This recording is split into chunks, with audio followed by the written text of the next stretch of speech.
माया और भ्रम, लंदन में दिया हुआ भाषण। तुम सभी ने सुना होगा, इसका व्यवहार शुद्ध रूप से साधारणतया भ्रम भ्रांति अथवा इसी प्रकार के अर्थ में किया जाता है। किंतु मायावाद उन स्तंभों में से एक है जिन पर वेदांत की स्थापना हुई है। अतएव उसका ठीक ठीक अर्थ समझ लेना आवश्यक है। मैं तुम लोगों से तनिक धैर्यपूर्वक सुनने की प्रार्थना करता हूं, क्योंकि मुझे भय है कि कहीं तुम माया के सिद्धांत को गलत न समझ बैठे हो।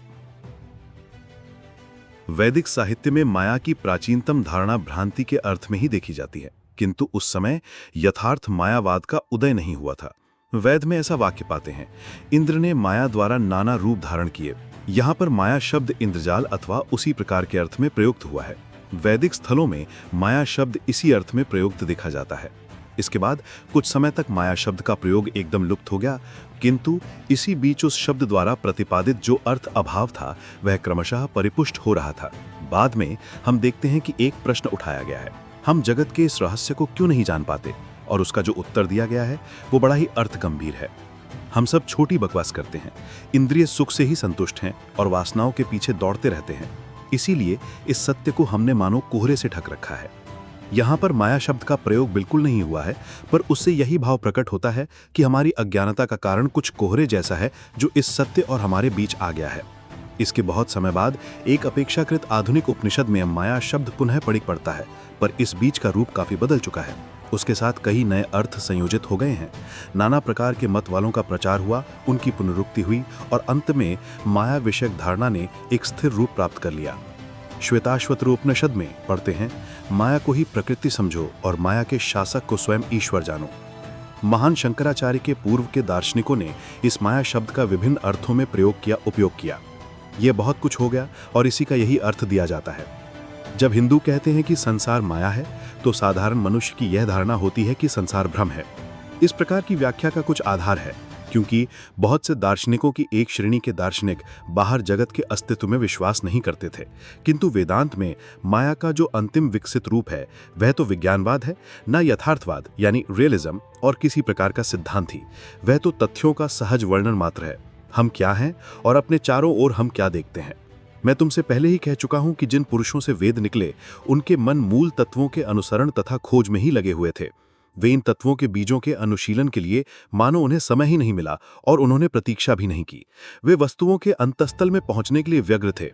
इस जगत के पहले कोई वस्तुमान है पुकार रही थी, वे मानो और अधिक प्रतीक्षा नहीं कर सकते थे। और उपनिषदों में यत्र तत्र आज जिन्हें हम आधुनिक विज्ञान कहते हैं, उन विषयों के बीजों का प्रतिपादन बहुत ज्यादा बड़ा भ्रमात्मक मिलता है, पर तो भी उनके मूल सिद्धांत बिल्कुल सही हैं। उदाहरण के लिए आधुनिक विज्ञान का यह ईथर अथवा आकाश विषयक नवीन सिद्धांत उपनिषदों में आधुनिक वैज्ञानिकों के ईथर सिद्धांत की अपेक्षा अधिक विकसित रूप में विद्यमान है, किंतु वह बस मूल सिद्धांत तक ही सीमित रहा। इस आकाश तत्व के कार्यों की व्याख्या करने में उन्होंने अनेक भूलें की। वह सर्वव्यापी प्राण तत्व, जगत के समस्त जीवन जिसकी विविध अभिव्यक्ति मात्र है, वेदों में ब्राह्मण भाग में पाया जाता है। संहिता के एक लंबे मंत्र में समस्त जीवन शक्ति के विकासक प्राण की प्रशंसा की गई है। शायद तुम लोगों में से कुछ को यह जानकर आनंद हो कि इस पृथ्वी पर जीवन की उत्पत्ति के संबंध में कुछ आधुनिक यूरोपीय वैज्ञानिकों के जो सिद्धांत हैं, बहुत कुछ वैसे ही सिद्धांत वैदिक दर्शन में भी पाए जाते हैं। तुम सभी निश्चित रूप से जानते हो कि जीवन अन्य ग्रहों से संक्रमित होकर पृथ्वी पर आता है। इस प्रकार का एक मत प्रचलित है। कतिपय वैदिक दार्शनिकों का यह निश्चित मत है कि जीवन इस प्रकार से चंद्रलोक से पृथ्वी पर आ जाता है। मूल तत्वों के संबंध में हम देखते हैं कि वैदिक विचारक व्यापक और सामान्य सिद्धांतों की व्याख्या करने में क्षयशील और आश्चर्यजनक निर्भय थे। जगत से इस विश्व के रहस्य का समाधान उन्हें यथासंभव संतोषजनक है। मौलिक सिद्धांतों के असफल हो जाने के कारण आधुनिक विज्ञान का सविस्तार कार्य भी प्रश्न के समाधान को एक पग भी आगे नहीं बढ़ा सकता। जब प्राचीन काल में आकाश तत्व विश्व रहस्य के भेद को खोलने में असमर्थ था, तब इसका सविस्तार अनुशीलन भी हमें सत्य की ओर कोई अधिक अग्रसर नहीं करा सका।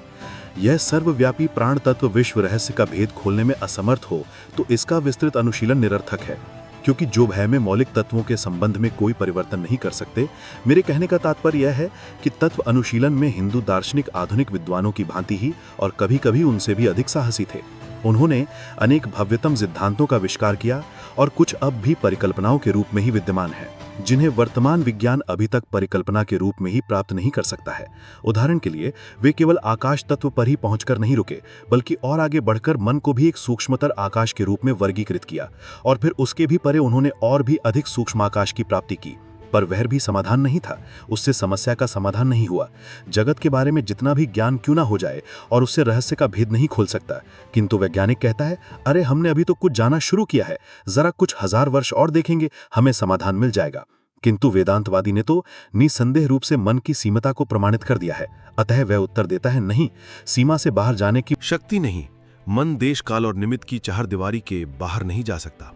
कि जिस प्रकार कोई भी व्यक्ति अपनी सत्ता को नहीं जान सकता, उसी प्रकार देश और काल के नियम ने जो सीमा खड़ी कर दी है उसका अतिक्रमण करने की क्षमता किसी में नहीं। देश काल निमित्त संबंधी रहस्य को खोलने का प्रयत्न ही व्यर्थ है, क्योंकि इसकी चेष्टा करते ही इन तीनों की सत्ता स्वीकार करनी होगी। तब भला ये किस प्रकार संभव है, और ऐसा होने पर फिर जगत के अस्तित्व के कथन का अर्थ भी क्या है? इस जगत का अस्तित्व नहीं है, जगत मिथ्या है, इसका अर्थ क्या है?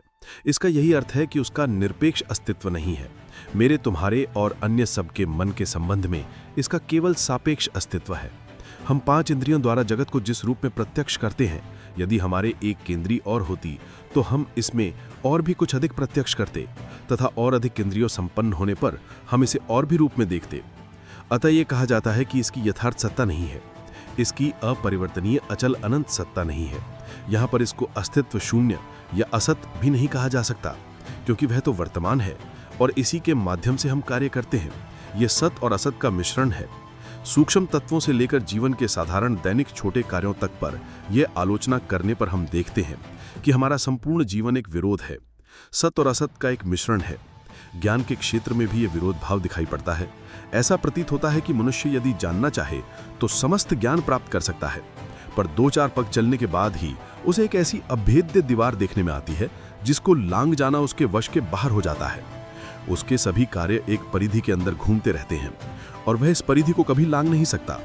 उसके अंतरतम एवं प्रियतम रहस्य उसे समाधान के लिए दिन रात उत्तेजित करते रहते हैं, उसका आह्वान करते रहते हैं, पर उनका समाधान करने में वह असमर्थ है, क्योंकि वह अपनी बुद्धि के परे नहीं जा सकता। फिर भी वह चाह उसके भीतर गहरी जड़ें जमाए हुए है और इसका दमन और नियमन एकमात्र मंगल कर पथ है। ये भी हम अच्छी तरह जानते हैं, हमारे हृदय का प्रत्येक स्पंदन प्रत्येक विश्वास के साथ हमें स्वार्थी होने का आदेश देता है, और दूसरी ओर एक पराशक्ति कहती है कि एकमात्र निस्वार्थता ही शुभ का साधन है। जन्म से ही प्रत्येक बालक आशावादी होता है। वह पहले सुनहरे स्वप्न देखता है, जीवन में और भी अच्छा हो जाता है।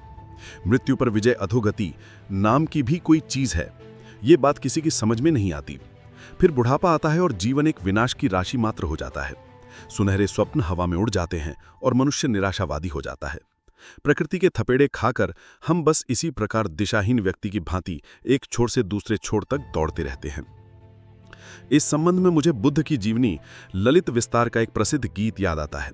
वर्णन इस प्रकार है कि बुद्ध ने मनुष्य जाति के परित्राता के रूप में जन्म लिया, लेकिन जब राजप्रासाद की विलासिता में वे अपने को भूल गए, तब उनको जगाने के लिए देवदूतों ने गीत गाया, जिसका मार्मिक अर्थ इस प्रकार है: हम प्रवाह में बहते चले जा रहे हैं, हम रूप से परिवर्तित हो रहे हैं, कहीं निवृत्ति नहीं है, कहीं विराम नहीं। इसी प्रकार हमारा जीवन भी विराम नहीं जानता, अविरत चलता ही रहता है। जिसके पास खाने पीने की प्रचुर सामग्री है, वह तो आशावादी हो जाता है, कहता है भय उत्पन्न करने वाले दुखों की बातें मत करो, संसार के दुख कष्ट की बातें मत सुनाओ।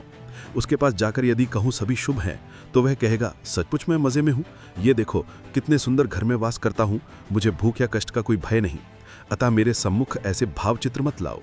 पर दूसरी ओर कितने ही लोग ऐसे हैं जो शीत और आहार से मर रहे हैं, उनके पास यदि जाकर कहो कि सभी शुभ हैं, तो वे तुम्हारी बात सुनेंगे ही नहीं।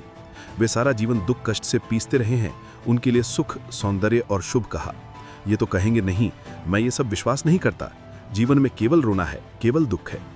वाच्छा में इसी प्रकार आशावाद से निराशावाद में झूलते रहते हैं। इसके बाद मृत्यु रूपी दावत तथ्य आता है। सारा संसार मृत्यु की ओर जा रहा है, सभी मरते हैं, और यही सभी प्रगति, हमारे व्यर्थ आडंबर पूर्ण कार्यकलाप, हमारा समाज सुधार, विलासिता, ऐश्वर्य, ज्ञान, ये सब मृत्यु की एकमात्र ग्रास है। इससे अधिक निश्चित और कुछ नहीं। नगर पर नगर बनते हैं और नष्ट हो जाते हैं, साम्राज्य पर साम्राज्य उठते हैं और पतन के गर्त में समा जाते हैं। ग्रह आदि चूर चूर होकर विभिन्न ग्रहों की हवाओं के झोंकों से इधर उधर बिखरे जा रहे हैं। इसी प्रकार अनादिकाल से चलता रहा है। इस सब का आखिरी लक्ष्य मृत्यु की मृत्यु ही सबका लक्ष्य है। जीवन का लक्ष्य है, सौंदर्य का लक्ष्य है, ऐश्वर्य का लक्ष्य है, शक्ति का लक्ष्य है और तो और धर्म का लक्ष्य। एक साधु और पापी दोनों मरते हैं, राजा और भिक्षु दोनों मरते हैं, सभी मृत्यु को प्राप्त होते हैं और फिर भी जीवन के प्रति ये प्रबल आसक्ति विद्यमान है। हम क्यों इस जीवन से आसक्त हैं? हम उसका परित्याग नहीं कर पाते, ये हम नहीं जानते और यही माया है। माता बड़ी यत्न से संतान का लालन पालन करती है। उसका सारा मन प्राण, सारा जीवन मानो उसी बच्चे में केंद्रित रहता है। बालक बड़ा हुआ, युवावस्था को प्राप्त हुआ और शायद दुश्चरित एवं पशुवत अपनी माता को प्रतिदिन मारने पीटने लगा, किंतु माता फिर भी पुत्र से चिपकी रहती है। जबकि विचार शक्ति जागृत होती है तब वैसे स्नेह के आवरण में ढक लेती है, किंतु नहीं जानती कि स्नेह नहीं है। एक अज्ञात शक्ति ने उसके संधानों पर अधिकार कर रखा है। वैसे दूर नहीं कर सकती, वह कितनी ही चेष्टा क्यों ना करे इस बंधन को तोड़ नहीं सकती, और यही माया है। हम सभी कल्पित स्वर्ण लोमी यानी गोल्डन प्लीज की खोज में दौड़ते रहते हैं। सभी सोचते हैं कि वह हमें में मिलेगा, किंतु उनमें से कितने मनुष्य इस संसार में जीवित हैं? प्रत्येक विचारशील व्यक्ति देखता है कि स्वर्णिम गोल्डन पीस को प्राप्त करने की उसकी 2 करोड़ में से अधिक संभावना नहीं है, तथा प्रत्येक मनुष्य उसके लिए कठोर संघर्ष करता है। बस यही माया है।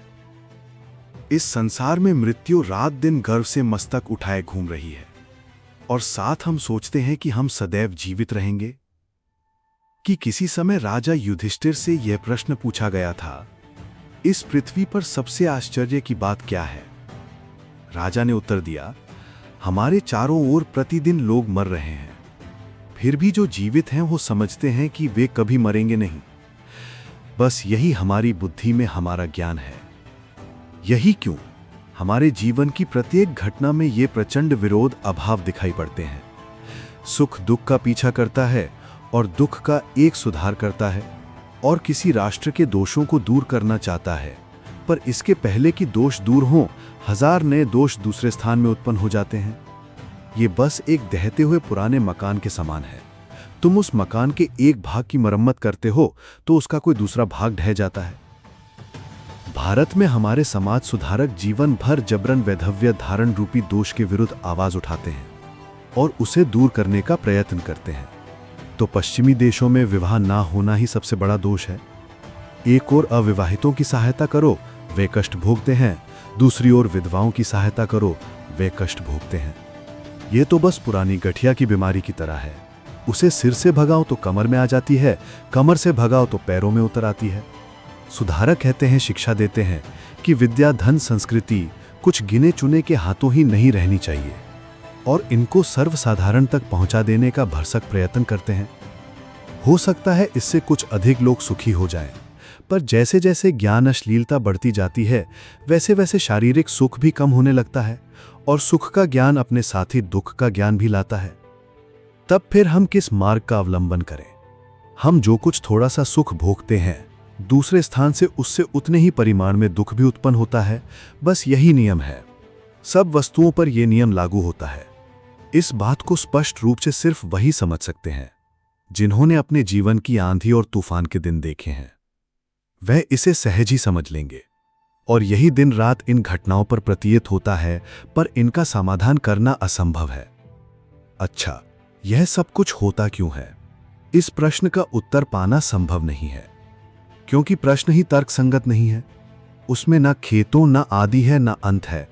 बस इतना ही जानते हैं कि वह है और हमारा उसमें कोई हाथ नहीं है। यहां तक कि उसकी धारणा करना, अपने मन में उसका ठीक चित्र खींचना भी हमारी शक्ति के बाहर है। तब भला हम उसे कैसे सुलझाएं? अतः इस संसार की गति के तथ्यात्मक वर्णन का नाम माया है। साधारणतया लोग ये बात सुनकर भयभीत हो जाते हैं। साहसी होना पड़ेगा। घटनाओं पर पर्दा डालने का अधिकार नहीं है। कुत्तों से पीछे किए जाने पर जिस प्रकार खरगोश अपने मुंड को टांगों में छुपाकर अपने को सुरक्षित समझ बैठता है, उसी प्रकार हम लोग भी कोशिश करते हैं, तब कोई उपाय नहीं। दूसरी ओर सांसारिक जीवन की प्रचुरता, सुख भोगने वाले इस संबंध में आपत्ति उठाते हैं कि इस देश इंग्लैंड में निराशावादी होना बहुत कठिन है। सभी बच्चे कहते हैं, संसार का कार्य कितनी सुंदर रूप से चल रहा है, संसार कितना उन्नतिशील है, पर इनका अपना जीवन का संसार है। पुराने प्रश्न उठते हैं, ईसाई धर्म ही एकमात्र धर्म है? क्यों? इसीलिए क्योंकि ईसाई धर्म को मानने वाले सभी राष्ट्र समृद्धिशाली हैं। पर इस प्रकार की युक्ति से तो यह सिद्धांत स्वयं ही भ्रामक सिद्ध होता है, क्योंकि अन्य राष्ट्रों का दुर्भाग्य ही तो ईसाई धर्मावलंबी राष्ट्रों की समृद्धि का कारण है, और एक का सौभाग्य बिना दूसरों का खून चूसे नहीं बनता है।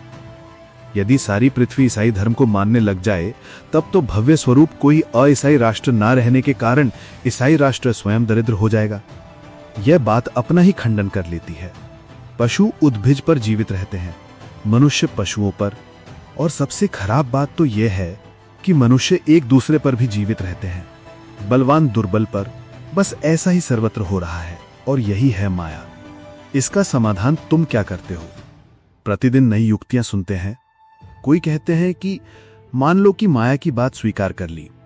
अब प्रश्न यह है कि माया की साधना का पैसा है। इस माया से बाहर निकलकर भगवान की साधना तुम कैसे करोगे? धन के द्वारा नहीं, पैसे के द्वारा नहीं, उसके द्वारा, कर्म करके भी नहीं। वास्तव में मनुष्य के वंशज सुखी होंगे, किंतु इस समय इस भीषण दुख कष्ट का होना क्यों जरूरी है? इसका समाधान नहीं है। फिर हम सुनते हैं कि विकास की यह विशेषता है कि वह अशुभ को दूर करता है, और संसार से अशुभ को इस प्रकार दूर हो जाने पर अंत में केवल शुभ ही रह जाएगा। सुनने में अच्छी लगती है। इस संसार में जिनके पास किसी बात का अभाव नहीं, जिन्हें रोजी एड़ी चोटी का पसीना एक नहीं करना पड़ता, जिन्हें क्रम विकास की चक्की में पिसना नहीं पड़ता, लोगों के दम्भ को इस प्रकार के सिद्धांत बढ़ा सकते हैं, और उनके लिए यह सिद्धांत सचमुच अत्यंत हितकर और शांतिप्रद है। साधारण जनता दुख कष्ट भोगे, उससे उनका क्या? वे मर भी जाएं, उसके लिए वे क्यों छटपटाएं?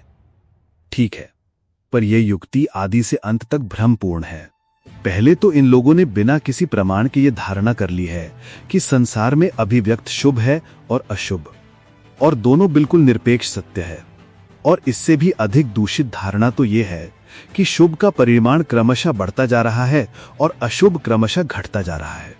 एक समय ऐसा आएगा जब शुभ अशुभ विकास द्वारा इस प्रकार घटते घटते बिल्कुल शून्य हो जाएगा और शुभ रहेगा।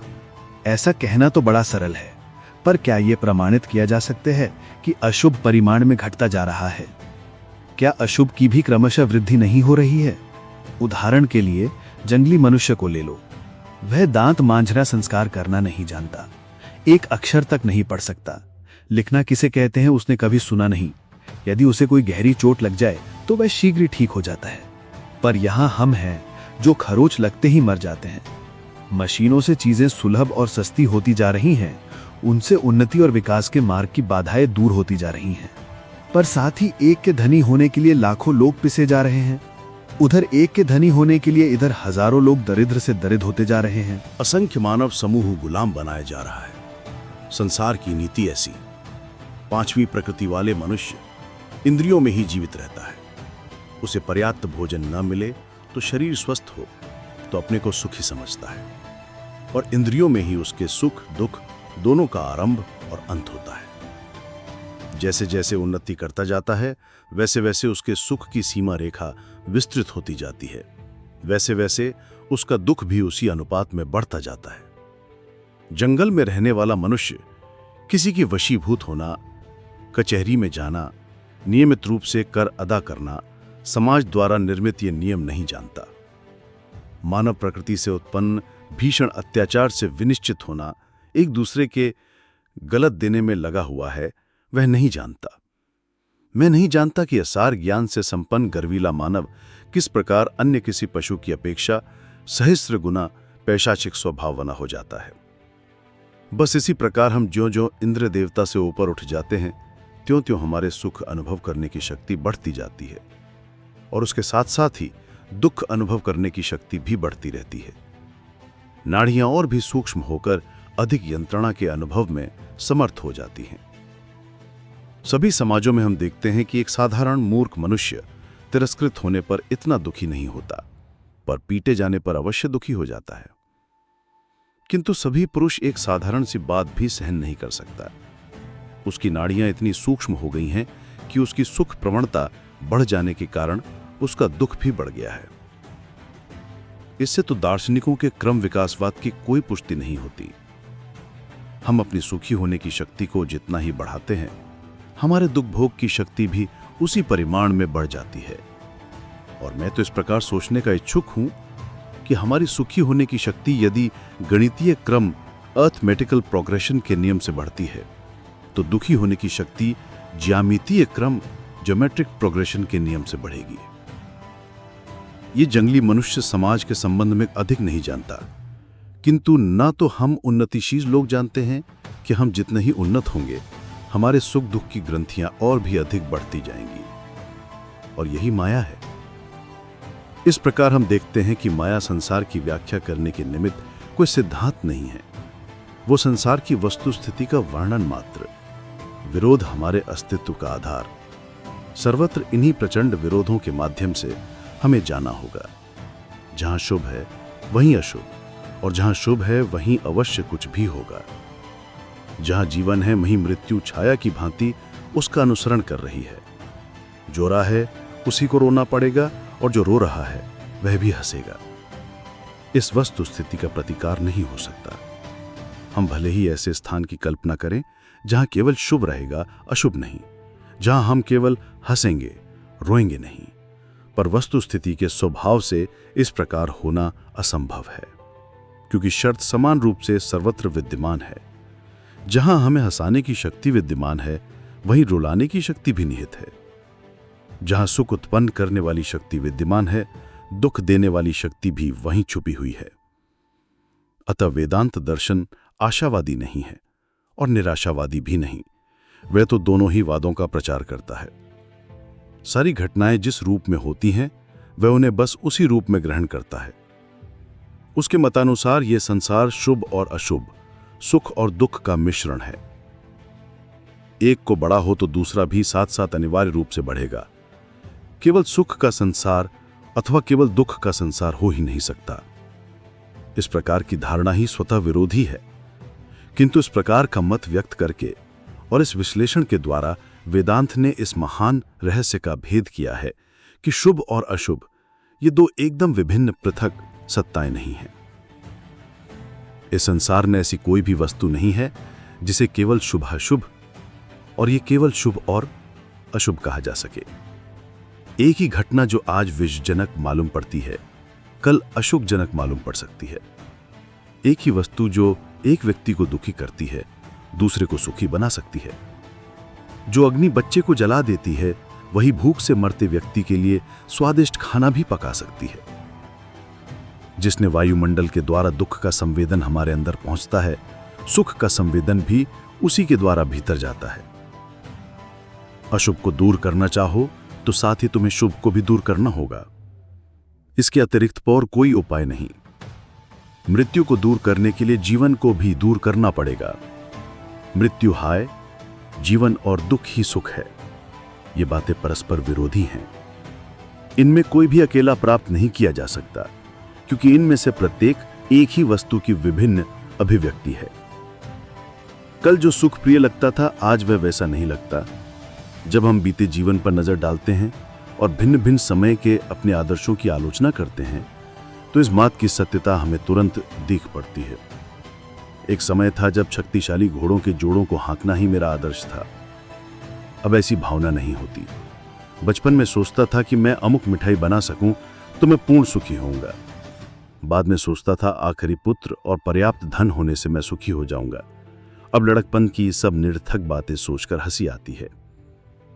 वेदांत कहता है कि एक समय ऐसा अवश्य आएगा जब हम पीछे नजर डालेंगे और उन आदर्शों पर हंसेंगे जिनके कारण अपने इस क्षुद्र व्यक्तित्व का त्याग करते समय हमें भय का संचार होता है। सभी अपनी अपनी देह की रक्षा करने में व्यस्त हैं। कोई भी उसे छोड़ना नहीं चाहता। हम सोचते हैं कि अनियत समय तक रक्षा कर लेने से हम अत्यंत सुखी होंगे, पर समय आने पर हम इस बात पर भी हंसेंगे। अतः यदि हमारी वर्तमान अवस्था बिना शुभ हो और नहीं अशुभ हो, पर दोनों का मिश्रण हो, न शुभ हो और नहीं अशुभ हो, पर दोनों का मिश्रण हो, अर्थात हम ऐसे निराशाजनक अंतर विरोधों की स्थिति में हों, तो फिर वेदांत तथा अन्य दर्शन शास्त्र और धर्म की आवश्यकता और पर शुभ क्रम करने का भला क्या प्रयोजन है। यही प्रश्न उठता है कि जब यह सत्य है कि तुम शुभ किए बिना शुभ नहीं कर सकते और शुभ उत्पन्न करने का प्रयत्न करने पर भी घोर दुख बना ही रहता हो, तो लोग तुमसे पूछेंगे शुभ करने की आवश्यकता ही क्या? इसका उत्तर यह है कि पहले यन्य किसी से नहीं बन सकता कि वह बुरा किए बिना भला करे।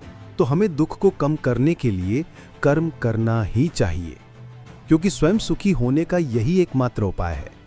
हम में से प्रत्येक अपने जीवन में देर सवेर इस बात की यथार्थता समझ लेते हैं। एक तीक्ष्ण बुद्धि वाले कुछ शीघ्र समझ जाते हैं और मंद बुद्धि वाले कुछ देर से मंद बुद्धि वाले कड़ी यातनाएं भोगने के बाद इसे समझ पाते हैं। तो तीक्ष्ण बुद्धि वाले थोड़ी यातना भोगने के दूसरे। यदि हम जानते हैं कि ऐसा समय कभी न आएगा कि केवल यह संसार ही सुख से भरा रहेगा और दुख बिल्कुल न रहे, और फिर भी हमें यही कार्य करना होगा। अंतर्विरोध से बचने के लिए यही एकमात्र उपाय है। ये दोनों शक्तियां शुभ एवं अशुभ संसार को जीवित रखेंगी, और अंत में एक दिन ऐसा आएगा जब हम स्वप्न से जाग जाएंगे और ये सब मिट्टी के घरौंदे बनाना बंद कर देंगे। हमें ये शिक्षा ही लेनी होगी और इसके लिए समय भी बहुत बहुत लग जाएगा। जर्मनी में इस आधार पर कि असीम असीम हो गया है, दर्शन शास्त्र रचने की चेष्टा की गई। इंग्लैंड में भी इस प्रकार की चेष्टा चल रही है, और इन सब दार्शनिकों के मत का विश्लेषण करने पर यह पाया जाता है कि असीम अपने को जगत में व्यक्त करने की चेष्टा कर रहा है, और एक समय आएगा जब वो ऐसा करने में सफल हो जाएगा। बहुत ठीक है कि हमने असीम से विकास, अभिव्यक्ति आदि दार्शनिक शब्दों का भी प्रयोग किया, किंतु ससीम किस प्रकार असीम को पूर्ण रूप से व्यक्त कर सकता है? इस कथन का न्याय संगत मौलिक आधार क्या है? यह प्रश्न दार्शनिक संभावना ही पूछ सकते हैं, और निरपेक्ष और असीम केवल उपाधि द्वारा ही यह जगत हो सकता है। जो कुछ इंद्रिय, मन और बुद्धि के माध्यम से आएगा उसे स्वतः ही सीमाबद्ध होना पड़ेगा। अतएव ससीम का असीम होना नितांत असंगत है, ऐसा हो नहीं सकता। दूसरी ओर वेदांत कहता है यह ठीक है कि निरपेक्ष या असीम अपने को ससीम रूप में व्यक्त करने की चेष्टा कर रहा है, किंतु एक समय ऐसा आएगा जब इस प्रश्न को असंभव जानकर उसे पीछे लौटना पड़ेगा। यह पीछे लौटना ही धर्म का यथार्थ आरंभ है, जिसका अर्थ है वैराग्य। आधुनिक मनुष्य से वैराग्य की बात कहना अत्यंत कठिन है। अमेरिका में मेरे बारे में लोग कहते थे कि मैं 5000 वर्ष तक मृत और विस्मृत एक देश से आकर वैराग्य का उपदेश दे रहा हूं। इंग्लैंड के दार्शनिक भी शायद ही कहीं यह परिये, किंतु यह भी सत्य है कि धर्म का एकमात्र पथ यही है, या दोनों और विरक्त बनो। ईसा ने क्या कहा है? जो मेरे निमित्त अपने जीवन का त्याग करेगा वही जीवन को प्राप्त करेगा, कि पूर्णता की प्राप्ति के लिए त्याग ही एकमात्र साधन है। इसकी शिक्षा उन्होंने बारंबार दी।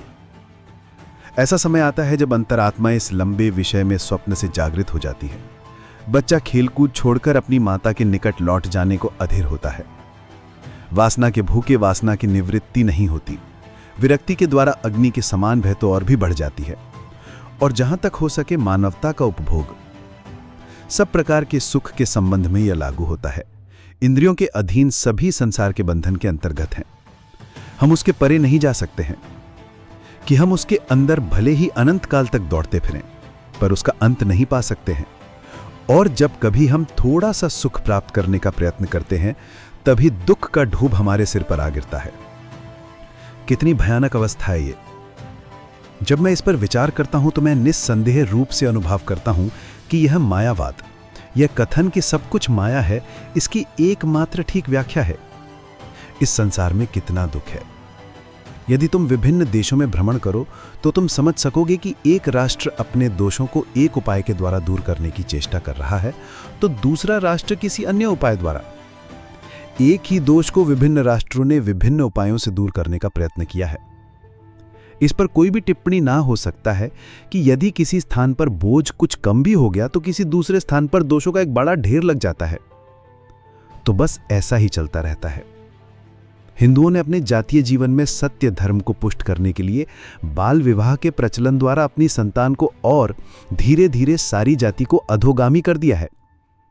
पर इस बात को भी मैं अस्वीकार नहीं कर सकता कि बाल विवाह ने हिंदू जाति को सतीत्व धर्म से विभूषित किया है। तुम क्या चाहते हो यदि जाति को सतीत्व धर्म से थोड़ा बहुत भी विभूषित करना चाहोगे तो इस भयानक बाल विवाह द्वारा सारे स्त्री पुरुषों को शारीरिक दृष्टि से दुर्बल करना पड़ेगा। दूसरी ओर, क्या तुम्हारी स्थिति इंग्लैंड में कुछ भी अच्छी है? नहीं, क्योंकि सतीत्व ही तो राष्ट्र का जीवन है। क्या तुमने इतिहास में नहीं पढ़ा कि असतीत्व या व्याभिचार देश की प्रथम मृत्यु चिन्ह है? जब यह किसी राष्ट्र में प्रवेश कर जाता है तो समझना कि उसका विनाश निकट आ गया है। इन सब दुखदजनक प्रश्नों का समाधान कहां मिलेगा? यदि माता पिता अपनी संतान के लिए वर वधू का निर्वाचन करें तो यह दोष कम हो सकता है। भारतीय स्त्रियां भावुक होने की अपेक्षा अधिक व्यवहारिक होती हैं, किंतु उनके जीवन में फिर कविता बहुत कम रह जाती है। ये लोग स्वयं पति और पत्नी का निर्वाचन करते हैं तो इससे भी उन्हें कोई अधिक सुख नहीं मिलता। भारतीय नारियां साधारणतया अधिक सुखी हैं।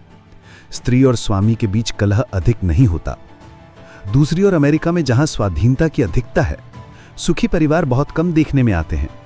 यहां वहां सभी जगह से यह सिद्ध होता है कि इन सभी दार्शनिकों के द्वारा अधिक सुख प्राप्त नहीं हो सकता। हम सभी सुख के लिए उत्कट संघर्ष कर रहे हैं, पर एक और कुछ सुख प्राप्त करने के पहले ही दूसरी ओर दुखा बैठता है। तो क्या हम कोई शुभ कर्म ना करें? अवश्य करें, और पहले की अपेक्षा अधिक उत्साहित होकर हमेशा करें। इन बातों के ज्ञान से इतना होगा कि हमारी धर्मांधता, कट्टरता नष्ट हो जाएगी। तब अंग्रेज लोग हठधर्मी नहीं होंगे और हिंदू की ओर उंगली नहीं उठाएंगे। तब विभिन्न देशों के रीति रिवाजों का आदर करना सीखेंगे। धर्मांधता कम होगी, यथार्थ कार्य अधिक होगा। धर्मांध तो अधिक कार्य नहीं कर पाता, वह अपनी शक्ति का 3/4 व्यर्थ ही नष्ट कर देता है। जो धीर प्रशांत चित्त का आदमी कहां जाते हैं वहीं कर्म करते हैं। अतः इस धारणा से कार्य करने की शक्ति अधिक बढ़ जाएगी, यह जान लेने से कि वस्तु स्थिति ऐसी ही है। हमारी तितिक्षा अधिक होगी और शुक अदृश्य हमें हमारे संतुल से चिकना ना कर सकेंगे और छाया के पीछे पीछे दौड़ा ना सकेंगे। अतएव यह जानकर कि संसार की गति ही अपने नियम के अनुसार ऐसी है, हम धैर्यवान बनेंगे। उदाहरण के लिए, यदि सभी मनुष्य सख्त हो जाएं, पशु भी क्रमशः मनुष्यत्व प्राप्त कर इन्हीं अवस्थाओं में से होकर गुजरेंगे और वनस्पतियों की भी यही दशा होगी। पर केवल एक बात निश्चित है, यह बहती नदी प्रबल वेग से समुद्र की ओर बह रही है और ऐसा समय आएगा जब नदी के जल का उस अनंत सागर के वक्ष स्थल में यह निश्चित है कि जीवन सारे दुख और क्लेश आनंद से और उनके साथ उस अनंत झान की ओर और प्रबल वेग से प्रवाहित हो रहा है। और यह केवल समय का प्रश्न है, जब तुम, मैं, जीव, उद्भिद और सामान्य जीवाणु गण तक, जो जहां पर सब कुछ उसी अनंत जीवन समुद्र में मुक्ति में ईश्वर में पहुंचेगा। और मैं एक बार फिर से कहता हूं कि वेदांत का दृष्टिकोण ना तो आशावादी है और ना ही निराशावादी। वह ऐसा नहीं कहता कि संसार केवल दुख है अथवा केवल शुभ। वह कहता है कि हमारे शुभ और अशुभ दोनों का मूल्य बराबर है। ये दोनों इसी प्रकार हिल मिलकर रहते हैं। यह संसार ऐसा ही है। यह समझकर तुम धैर्यपूर्वक कर्म करो। पर क्यों? हम कर्म क्यों करें? यह घटना चक्र ऐसी प्रकार का हो तो हम क्या करें? हम अज्ञेयवादी क्यों ना हो जाएं? आजकल के अज्ञेयवादी भी तो कहते हैं कि इस समस्या का कोई समाधान नहीं है। वेदांत की भाषा में कहेंगे कि इस माया पाश से छुटकारा नहीं है। अतः वह संतुष्ट रहो और जीवन का भोग करो। पर यहां भी फिर भूल, एक भयंकर भूल, एक अत्यंत असंगत भ्रम, और वह यह है, जीवन से तुम क्या समझते हो? क्या जीवन से केवल 5 इंद्रियों में जीवन को लेते हो? ऐसा हो तो हम पशुओं से अधिक कोई भी नहीं है। कि मुझे विश्वास है कि यहां बैठे हुए लोगों में से एक भी ऐसा नहीं है जिसका संपूर्ण रूप से व्यय या हमारे वर्तमान जीवन का अर्थ इंद्रियों की अपेक्षा कुछ अधिक है। हमारे सुख दुख का अनुभव, हमारे विचार और हमारी आकांक्षाएं तो हमारे जीवन का अंग हैं। और इस महान आदर्श, उस पूर्णता की ओर अग्रसर होने का कठोर संघर्ष भी कि हम जिसे जीवन कहते हैं, उसका एक अत्यंत गौरवपूर्ण प्रावधान नहीं है। अज्ञेयवादी कहते हैं कि जीवन जैसा है बस उसका वैसा ही भोग करो। पर इस जीवन का अर्थ है सर्वोपरि, इस आदर्श की ओर, यह अन्वेषण जीवन का सार ही है। पूर्णता की ओर जाना, हमें इसी को प्राप्त करना होगा। अतएव हम अज्ञेयवादी नहीं हो सकते और संसार जिस प्रकार प्रतीत हो रहा है हम उसे ग्रहण नहीं कर सकते। अज्ञेयवाद तो जीवन के आदर्शात्मक उपादान को छोड़कर अवशिष्ट अंश को ही सर्वस्व मानते हैं, और अज्ञेयवादी का दावा है कि इस आदर्श तक नहीं पहुंचा जा सकता, अतएव अवश्य इसका अन्वेषण त्याग देना। बस इस प्रकृति को ही मां कहते हैं। सभी धर्म इसी प्रकृति के बंधनों को तोड़ने की कोशिश कर रहे हैं, चाहे द्वारा हो चाहे प्रति द्वारा, दार्शनिक विचारों द्वारा अथवा चरित्र बल की सहायता से। उत्कृष्ट धर्मों में हो या अनुत्कृष्ट, सभी धर्मों को विकसित और अनुत्कृष्ट उद्देश्य एक ही है कि सभी सीमाओं के परे जाना। संक्षेप में सभी धर्म मुक्ति की ओर अग्रसर होने का कठोर प्रयत्न कर रहे हैं। जाने या अनजाने मनुष्य समझ गया है कि वह बद्ध है। वह जो कुछ होने की इच्छा करता है वो नहीं है। जिस क्षण से उसने अपने चारों ओर दृष्टि फेरी, उसी क्षण से उसे ज्ञान हो गया, उसी क्षण से उसे अनुभव हो गया कि वह बद्ध है। और उसने यह भी जाना कि इस बंधन से जकड़ा हुआ कोई मान उसके भीतर विद्यमान है, जो दैहिक से भी परे कहीं स्थान कोड़ जाना चाहता है। संसार के उन निम्नतम धर्मों में भी, जहां दुर्दांत नृशंस आदमियों के घरों में लुक छिप कर फिरने वाले हत्या और शुभरात्रि मृत पितरों या अन्य भूत प्रेतों की पूजा की जाती है, हम मुक्ति का यह भाव पाते हैं कि जो लोग देवताओं की उपासना करते हैं वे उन देवताओं को अपनी अपेक्षा अधिक स्वाधीन देखते हैं। उनका ऐसा विश्वास रहता है कि द्वार बंद होने पर भी देवता लोग घर की दीवारों को भेद करा सकते हैं। दीवारें उनके मार्ग में बाधा नहीं डाल सकते। मुक्ति का यह भाव क्रमशः बढ़ते बढ़ते अंत में सगुण ईश्वर के आदर्श में परिणत हो जाता है। इस आदर्श का केंद्रीय भाव यह है कि ईश्वर प्रकृति के बंधन के परे, माया के परे है। मानो अपने मन चक्षु के सामने भारत के उन प्राचीन आचार्यों को अरण्य स्थित आश्रम में इन्हीं सब प्रश्नों पर विचार विमर्श करते देख रहा हूं। वृद्ध और अत्यंत पवित्र महर्षि भी इन प्रश्नों का समाधान करने में असमर्थ हो रहे हैं। पर एक युवक उनके बीच खड़ा हो घोषणा करता है, अमृत के पुत्रों सुनो, यह दिव्य धाम के निवासी सुनो, मुझे मार्ग मिल गया है। अधिकार या ज्ञान के परे है, उसे जान लेने से हम मृत्यु के पड़े जा सकते हैं। यह माया हमें चारों ओर से घेरे हुए है और वह अति भयंकर है। फिर हमें माया में से होकर कार्य करना पड़ता है। जो कहता है संसार को पूर्ण शुभमय हो जाने दो, तब मैं कार्य करूंगा, और आनंद का यो तो उसकी बात उसी व्यक्ति की तरह जो गंगा तट पर बैठकर कहता है कि जब इसका सारा पानी समुद्र में जाएगा तब मैं इसके पार जाऊंगा। ये दोनों बातें असंभव हैं। रास्ता माया के साथ नहीं है, वह तो माया के विरुद्ध है। यह हमें लेनी होगी। हम प्रकृति के दास नहीं हैं तो प्रकृति के प्रतियोग बंदिश होकर। यह मकान कहां से आया? प्रकृति ने तो नहीं दिया। मनुष्य कहता है नहीं, मैं मकान बनाऊंगा और प्रकृति के साथ लड़ूंगा। ऐसा कर भी रहा है।